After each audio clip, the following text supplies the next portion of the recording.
बहुत समय पहले की बात है। एक बड़े राज्य में एक राजकुमारी रहती थी। वह बहुत सुंदर थी, लेकिन उतनी ही घमंडी भी। उसे अपनी सुंदरता पर बहुत अभिमान था और वह किसी को भी अपने योग्य नहीं समझती थी।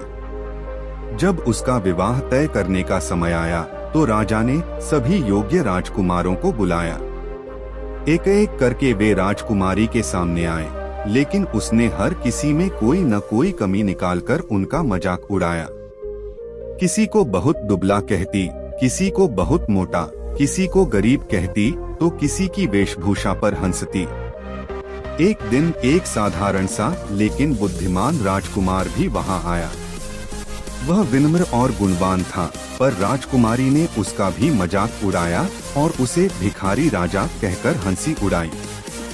यह सुनकर वह राजकुमार चुपचाप चला गया, लेकिन उसने एक योजना बनाई।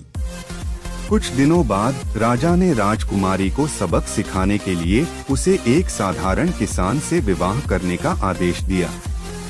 राजकुमारी बहुत रोई, लेकिन राजा ने कहा, तुम्हारी घमंड और अवहेलना के कारण कोई योग्य राजकुमार तुमसे विवाह नहीं करेगा।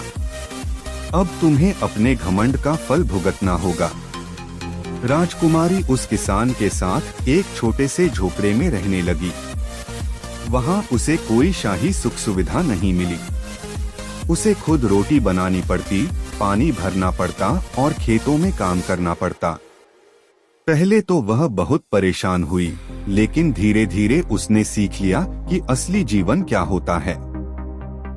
कुछ महीनों बाद एक दिन वही भिखारी राजा वापस आया और उसने अपने असली रूप का खुलासा किया। वह वास्तव में एक महान राजा था, जिसने राजकुमारी को सबक सिखाने के लिए यह योजना बनाई थी। उसने कहा, अब जब तुम्हें अपने घमंड की सच्चाई समझ आ गई है, तो क्या तुम मुझसे विवाह करोगी? राजकुमारी को अपनी गलतियों का एहसास हो गया था। उसने नम्रता से माफी मांगी और खुशी खुशी राजा से विवाह कर लिया। अब वह सिर्फ सुंदर ही नहीं, बल्कि दयालु और समझदार भी बन चुकी थी।